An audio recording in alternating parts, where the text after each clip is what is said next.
ان کے مشورے کو قبول کر لیا کہ ہاں یہ بات تو تم نے صحیح کی، تمام مذاہب کو ایک ساتھ کر کے یعنی ہر ایک طرح کی دال بنا کر ایک ایسی کھچڑی کو بنایا جائے جو کھانے کے لیے قابل ہی نہ ہو۔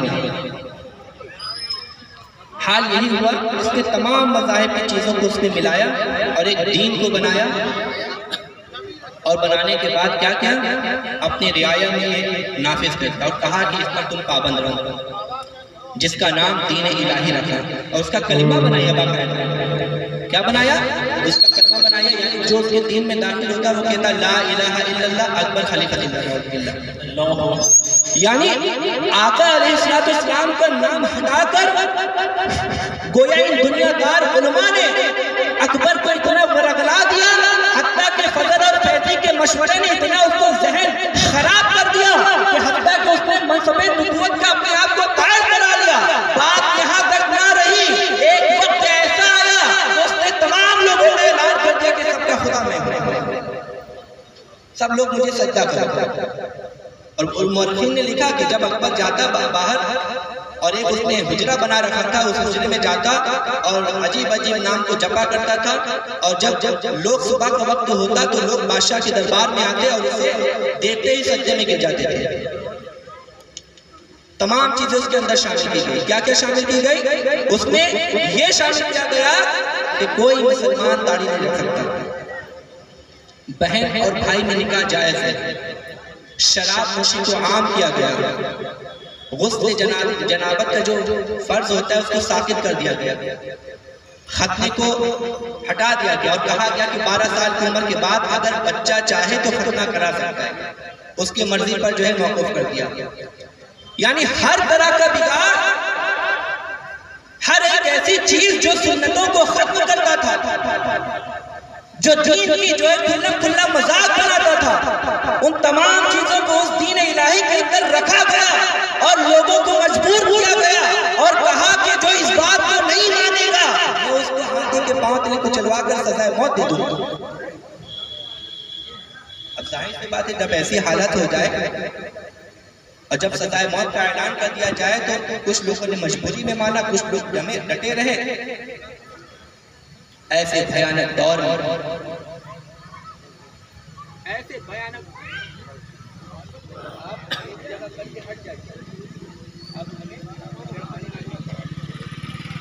درود پاک میں اللہم صلی علی سیدنا محمد و بارک وسلم، صلاۃ و سلام علیک یا رسول اللہ صلی اللہ علیہ وسلم۔ تو دیکھیں ایسے بھیانک دور میں ملک ہندوستان کی وہ کیا حالت رہی ہوگی کہ جب نماز پڑھنے پر پابندیاں لگائی گئی، داڑیاں رکھنے پر پابندیاں لگائی گئی، لباس پہننے پر پابندیاں لگائی گئی، بچوں کو قرآن پڑھنے پر پابندیاں لگائی گئی، اسلامی لباس جو ہے زیب تن کرنے پر پابندیاں لگائی گئی۔ اس وقت ہندوستان میں بڑے بڑے علماء، بڑے بڑے مفکر، بڑے بڑے محدث موجود تھے، لیکن کسی کی اتنی ہمت نہ ہوئی کہ اکبر کے خلاف اعلان جنگ کرنا۔ ایسے بھیانک دور میں سینہ تان کر دور اکبری کے خلاف سب سے پہلے آواز کسی نے بلند کی، حضرت مجدد الفسانی کی ذات۔ اللہ سبحانہ اللہ، حضرت مجدد الفسانی اس کا جو ہے بائیکاٹ کیا، کہا نہیں یہ کوئی دین نہیں ہے، دین وہی ہے جو مصطفیٰ جان رحمت لے کر آئے۔ جب آپ نے اس کا بائیکاٹ کیا، جب بات یہ پہنچی دربار تک، اس وقت اکبر کا دور جا چکا، جہانگیر جو ہے بادشاہ بنا۔ المختصر میں آپ کے سامنے بیان کر رہا، اس کے بعد آپ سنیں۔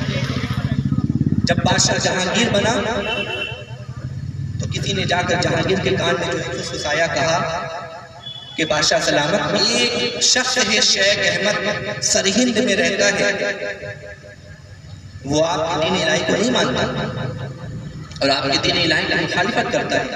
بادشاہ جلال میں آگے کہا اچھا ایسی بات ہے، کہا بلا لاؤ اسے میرے پاس۔ حضرت مجدد الفسانی کو بادشاہ کے دربار میں لایا گیا اور یہ پلاننگ دی گئی کہ ان سے مجھے سجدہ تعظیمی کروانی ہے۔ کیا کروانی ہے؟ سجدہ تعظیمی۔ سجدہ کسے کیا جاتا ہے؟ صرف اللہ کو کیا جاتا ہے، اللہ کے علاوہ کسی کو سجدہ کرنا جائز ہی نہیں۔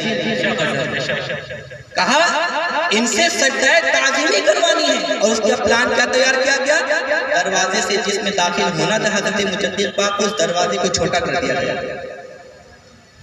اس لیے چھوٹا کیا گیا کیونکہ وہ جانتا تھا کہ میں جس شخص کو میں نے بلایا ہے نا یہ اتنی آسانی سے ماننے والے نہیں ہیں. اگر یہ دروازے سے جھک کر داخل ہوتے ہیں تو میں مان لوں گا کہ ہاں یہ سجدہ تعظیمی کر دیں گے. تو یہ پلان سیٹ کیا گیا. کرنے کے بعد حضرت مجدد الفسانی جب دروازے میں داخل ہونے لگے تو آپ نے دیکھا دروازہ چھوٹا ہے. آپ سمجھ گئے یہ کوئی نہ کوئی اس کا منصوبہ یا پلاننگ ہے. حضرت مجدد الفسانی کی کیا حکمت ہے؟ آپ نے پہلا اپنا دایاں پاؤں آگے بڑھایا, اپنے سر کو پیچھے کیا اور دروازے میں داخل ہو گئے. جب داخل ہوئے بادشاہ نے دیکھا میرا یہ منصوبہ ناکام ہو گیا تو اس نے کہا حضرت مجدد الفسانی سے کہ شیخ احمد مجھے سجدہ کرو. تو حضرت مجدد الفسانی کیا فرماتے ہیں کہ یہ جبھی اللہ کے سامنے جھک گئے, کسی غیر اللہ کے سامنے نہیں جھک گئے. اب بتائیے وہ بادشاہ کہ جس نے یہ اعلان کیا ہو کہ جو میرے دین کو نہ مانے میں اسے سزائے موت دے دوں گا, ایسی جرأت, ایسی بہادری اس فاروقی لال کے اندر جس کے رگوں میں فاروق اعظم کا خون بہتا تھا, یہ وہی فاروق اعظم ہے. جب ایمان لائے تو آقا سے کہا یا رسول اللہ کیا ہم حق پر نہیں ہیں؟ آقا نے کہا ہاں, جب حق پر ہیں تو کعبے کے سامنے جا کر نماز پڑھیں گے. اور جا کر نماز پڑھی. یہ وہی فاروقی لال تھے, وہی جذبہ, وہی ہمت, وہی جرأت لے کر بادشاہ جہانگیر کے سامنے گئے اور ڈٹ کر کہا اے بادشاہ یہ جبھی وہ ہے جو رب تبارک و تعالی کے سامنے جھک گئی, یہ تیرے سامنے جھکنے والی نہیں ہے. بادشاہ نے اعلان کیا جو اس جبھی کو, جو اس باتیں کو میرے سامنے جھکا دے میں اسے انعام دوں گا. کوئی جھکا نہیں پایا. اس وقت مفتیان اکرام نے فتویٰ کیا, کہا شیخ احمد میں حضر روح فتویٰ دیتا ہوں کہ شریعت اس بات کی اجازت دیتی ہے اگر جان جانے کا خدشہ ہو تو آپ گردن جھکا سکتے ہیں, سجدہ کر سکتے ہیں. لیکن حضرت مجدد پاک نے کہا ہاں فتویٰ تو یہ کہتا ہے کہ گردن جھکا لی جائے لیکن تقویٰ اس بات کی اجازت نہیں دیتا. بادشاہ نے 40 پہلوان منگوائے اور کہا سب سے پکڑ کر ان کی گردن کو ذرا سا جھکا دو تو میں مانوں گا انہوں نے سجدہ تعظیمی کر لیا. ایسے ماحول میں جب بڑے بڑے پہلوان حضرت مجدد الفسانی کے جو ہے گردن کو بادشاہ جو ہے جہانگیر کے آگے جھکانے میں ناکام رہ گئے, حتیٰ کہ آپ کی آنکھوں سے, آپ کی ناک سے, آپ کی کان سے خون بہنے لگا, لیکن یہ فاروقی تیور لیے حضرت مجدد الفسانی کا جذبہ آپ نے بادشاہ کے سامنے گردن کو نہیں جھکائی. اس کے بعد کیا کیا, آپ کو گوالیار کے قلعے میں جیل میں جو ہے قید کر دیا. اور وہ کیا گوالیار کا قلعہ جہاں پر پہلے سے ہی بڑی سنگین جرم کرنے والے قیدی بند تھے, لیکن جیسے ہی اللہ کے مقدس ولی حضرت مجدد الفسانی کا قدم گوالیار کے قلعے میں پڑا, وہ قلعہ جو مجرموں سے بھرا ہوا تھا آپ نے جا کر ایسی روحانیت ان کے سینوں میں ڈالی کہ وہ مجرم توبہ, جو مسلمان نہ تھے ایمان لائے, اور جو مجرم تھے, جو گناہگار تھے, اپنی تمام گناہوں سے توبہ کر کر ان میں ایسی روحانیت کو ڈالا کہ اللہ کا کسی کو ولی بنا دیا تو کسی کو قرآن کا حافظ بنا دیا.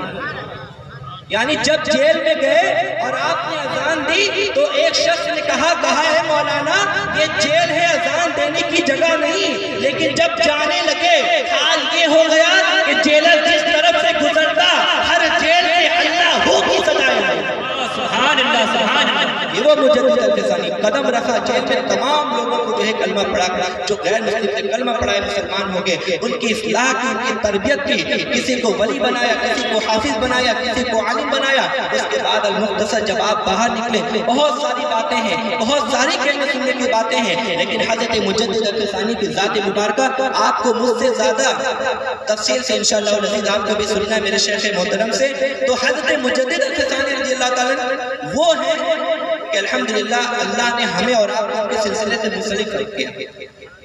وہ مجدد الفسانی ایک مرتبہ فرماتے ہیں کہ میں بیٹھا تھا اپنے دوستوں کے ساتھ اور اسی میں گریہ وزاری کے ساتھ مجھے ایک بات یاد آ گئی کہ جو اللہ تبارک و تعالیٰ کی بارگاہ میں گریہ وزاری کرتا ہے یعنی عاجزی انکساری کرتا ہے تو اللہ تبارک و تعالیٰ اس کے مقام و مرتبے کو بلند فرما دیتا ہے.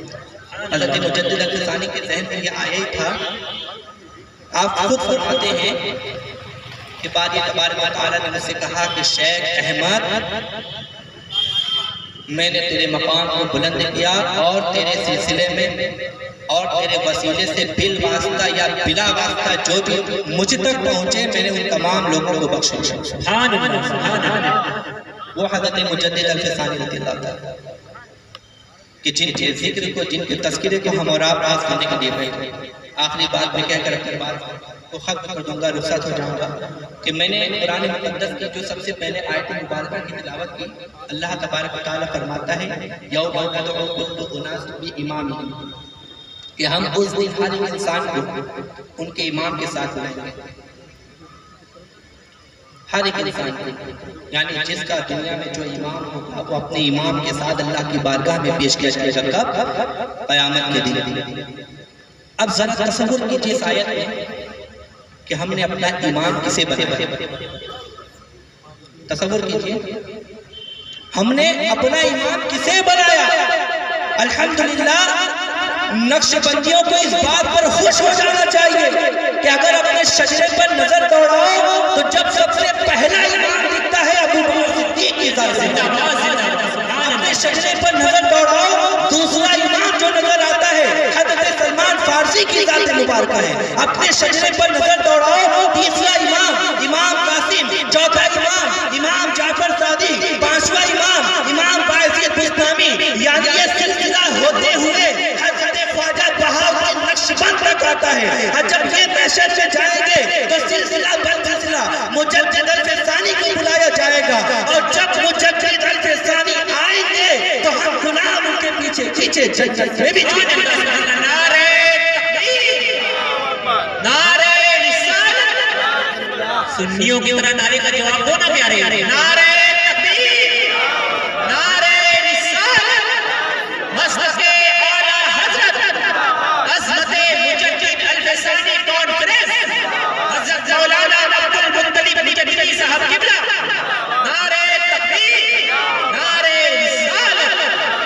تو جب حضرت مجدد الفسانی کو بلایا جائے گا تو ہمارے شیخ بھی وہاں ہوں گے. ہمارے شیخ ہوں گے تو ہم جیسے غلام گناہگار بھی وہاں پر ہوں گے.